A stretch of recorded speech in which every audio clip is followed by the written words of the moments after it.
Hello, and in this video I'm going to share with you kind of a new path that I'm going to be embarking upon.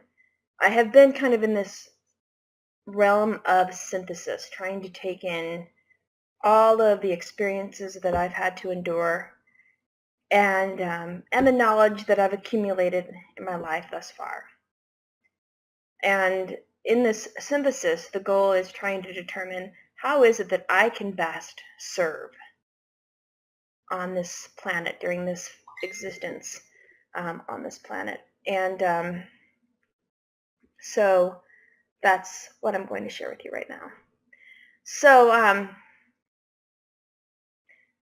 I have decided that I'm still going to, or my goal is to still work with clients that are seeking health. But one thing I've noticed in working with clients that who've lost their health, that are suffering physically, is that a lot of them seem to be, at least from what I can feel, searching for something a little bit more. And, I try to offer them as much as I can, the knowledge of how their human body works. What's going on? Why did these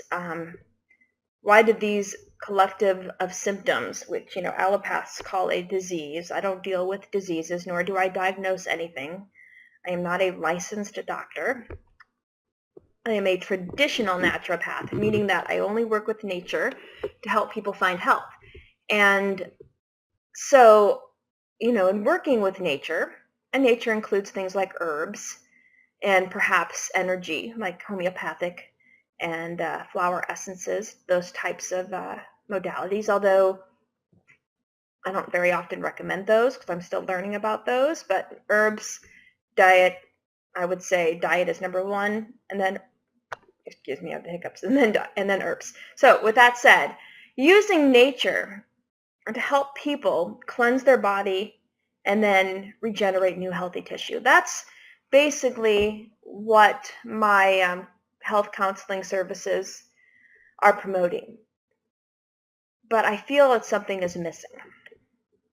And so, I've been working with clients since 2016. And in the few years that I've been working with them, as well as, teaching as a college professor, human anatomy and physiology, I see still that suffering needs to be addressed, because a lot of what I'm asking clients to do in their healing is to put their body in a state of cleansing, of detoxifying. And that detoxification will, in the purging of that which should not be in the body, evoke a certain set of symptoms.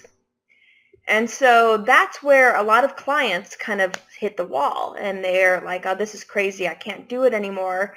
And sometimes they let me know that they just need to take a break. A lot of times clients will say, I'm going to be going on this trip.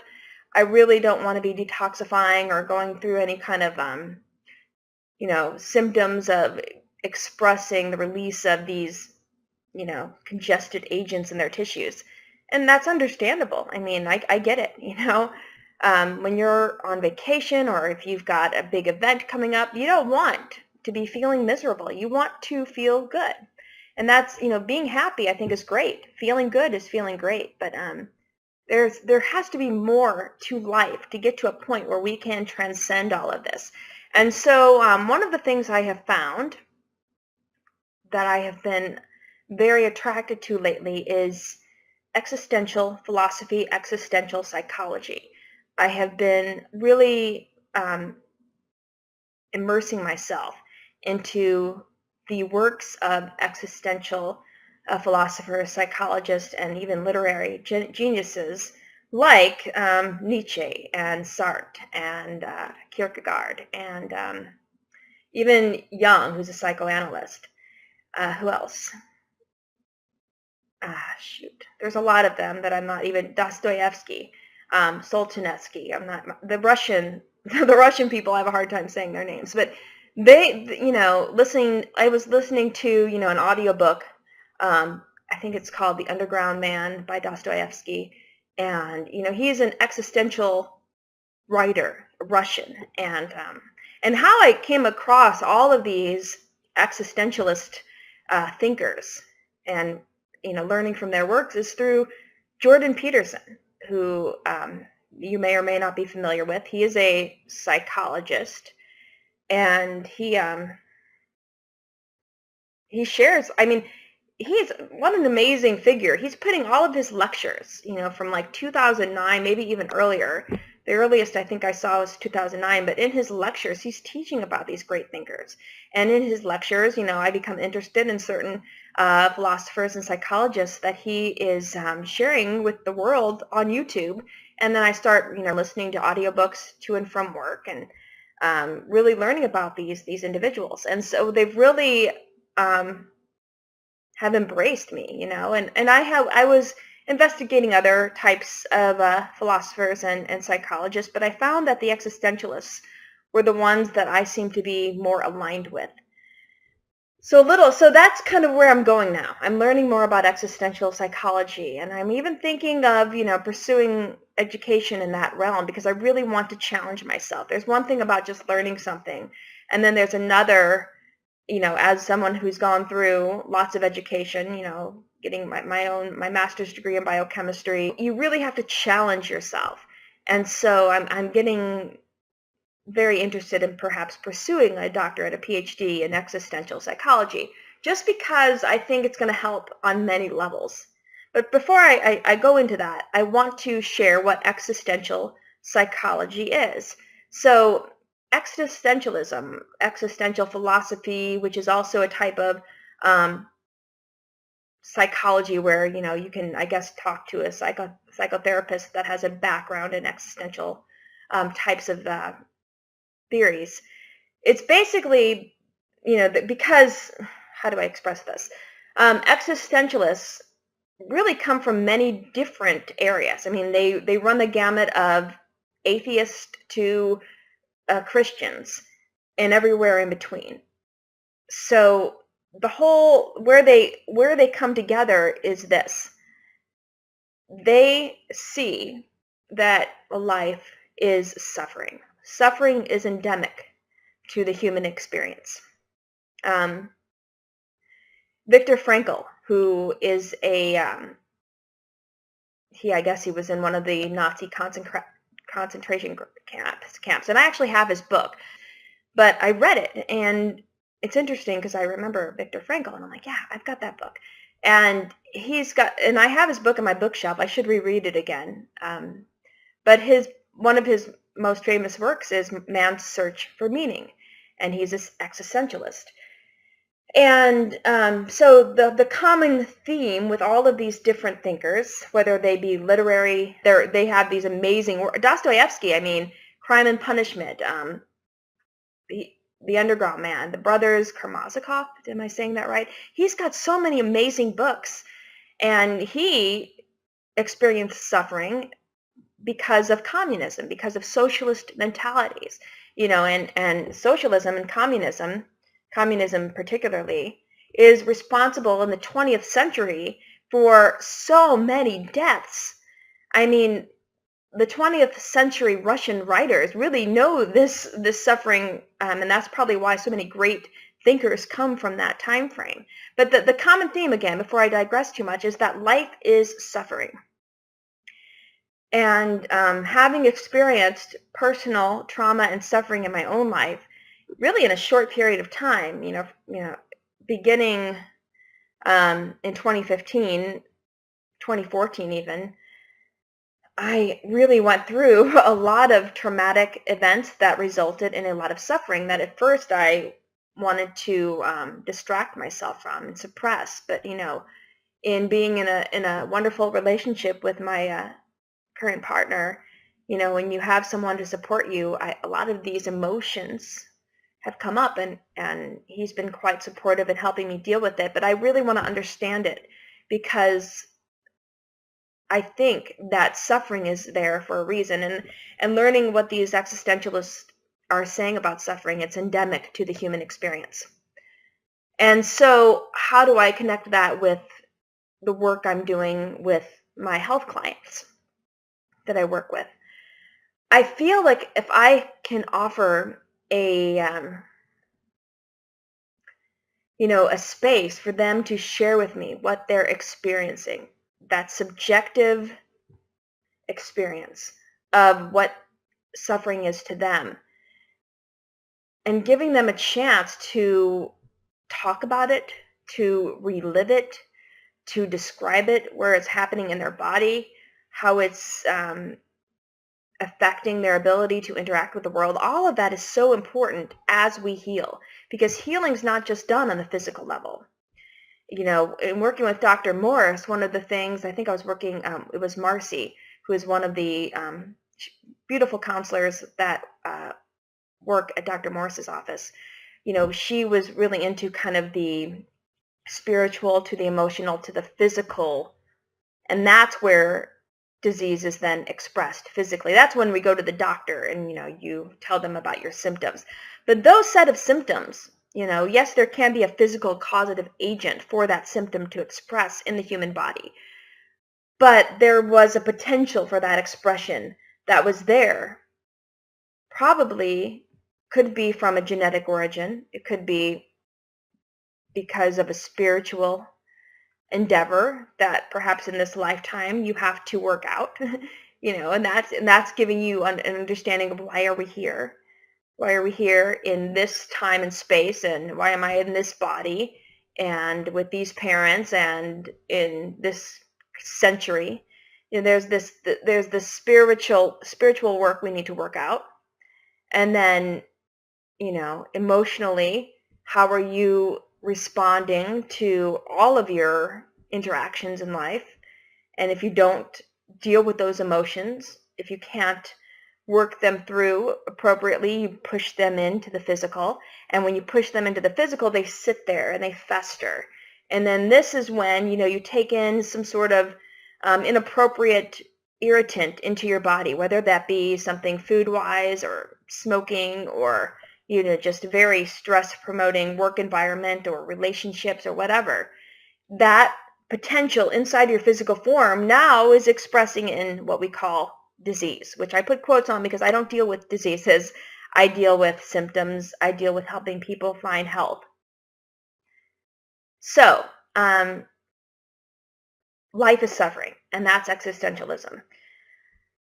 Now, the purpose of the suffering, because, the existentialist philosophers are not just stating life is suffering, so just deal with it, because that will put you down the path of nihilism. That's the path where you're like, what's the purpose of anything? I just give up. Everything sucks. And I'm just going to become this gluttonous agent where either I'm just going to be so depressed and unable to contribute to the world, which is very destructive, not only for yourself, but for everyone around you. And that's not what the existentialists are saying about suffering. They're accepting the fact that suffering does exist, but it has a purpose. And that purpose is to transcend it. And part of transcending suffering is finding meaning in your life. You have to find meaning. And this kind of perhaps connects to that spiritual aspect of why you're thrown into this place and time and in this human body. Why do you have these parents and this physical form? Why are you this specific gender? Why? Okay, so there's a reason. And the suffering is there to help you find that reason, to transcend the suffering so that you can do meaningful work, so you can be someone that can help raise the consciousness of the planet, because the planet is in my opinion, from what I can tell, an entity that also needs to raise its own consciousness. So, that's part of the meaning. That's part of what we're all here to do. And we're doing it in our own unique way as individuals. We're not a collective. No one is like anyone else. Everybody is unique. But in that uniqueness, there are certain common steps we can take to help us express who we are and what gifts we have to share with the world. So that's what I wanted to share with you all, because I'm kind of bringing in that existential thought in my healing sessions. And I'm not a licensed physician. I'm a traditional naturopath.